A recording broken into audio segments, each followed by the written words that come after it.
हल्लाबोल भारत न्यूज मध्ये आपलं सर्वांचं स्वागत आहे। 251 दक्षिण सोलापूर विधानसभा मतदारसंघातील अपक्ष उमेदवार धर्मराज काडादी यांच्या प्रचारार्थ वजीरनगर जोळे सोलापूर येथे कॉर्नर सभेचे आयोजन करण्यात आले होते।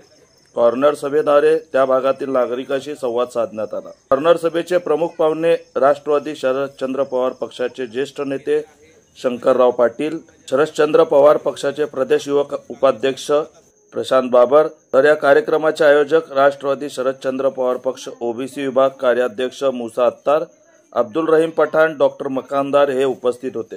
कार्यक्रमाची सुरुवात कार्यक्रमास उपस्थित प्रमुख पाहुण्यांचा त्या भागातील नागरिकांच्या हस्ते पुष्पगुच्छ देऊन स्वागत व सत्कार करण्यात आला। या कॉर्नर सभेत उपस्थित प्रमुख पाहुण्यांनी आपले मत व्यक्त करताना म्हणाले की वजीरनगर, मिल्लतनगर, मदनीनगर, मीरानगर, सिंधू विहार, समर्थनगर, लक्ष्मीनगर, आशियानानगर या भागात पाण्याचा खूप त्रास होता। पाण्याची मोटर लावल्याशिवाय पाणी येत नव्हते। कमी दाबामुळे व्यवस्थित पाणी मिळत नव्हते।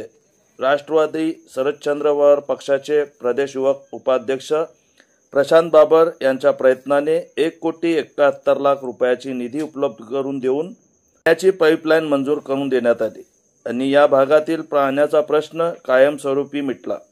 वजीरनगर जोळे सोलापूर भागातून सर्वात जास्त कर भरूनही रस्ते, पाण्याची व्यवस्था नसल्याने स्थानिक रहिवाशांचे हाल होत होते। तरी आम्ही सत्तेत नसताना सुद्धा आम्ही या भागातील समस्या सोडवण्यात यशस्वी झालो। पण सत्तेत असणारे व दक्षिण सोलापूरच्या लोकप्रतिनिधींनी डोकावूनही पाहिले नाही। म्हणून आपले मत आपल्या दक्षिण सोलापूरचा विकास करणाऱ्या उमेदवाराला द्यावे, जेणेकरून आपले मत वाया जाऊ नये, ते शंकरराव पाटील म्हणाले। कार्यक्रमाचे सूत्रसंचालन मुसा अत्तार यांनी केले, तर आभार प्रदर्शन डॉक्टर मकानदार यांनी मानले। कार्यक्रम यशस्वी करण्यासाठी बाबासाहेब शेख, अमुलाल शेख, बशीर मुजावर, सलीम शेख, मैनू पटेल, मुस्लिम खान, इम्रान शेख यांनी काम पाहिले। या कॉर्नर सभेस या भागातील स्थानिक नागरिकांनी भरभरून प्रतिसाद देत मोठ्या संख्येने उपस्थित होते। निवडणुकीच्या कामाला लागल्या। आपल्या शहरातील ताज्या घडामोडी पाहण्यासाठी हल्लाबोल भारत न्यूजला सबस्क्राइब करा आणि बेल आयकॉन प्रेस करा।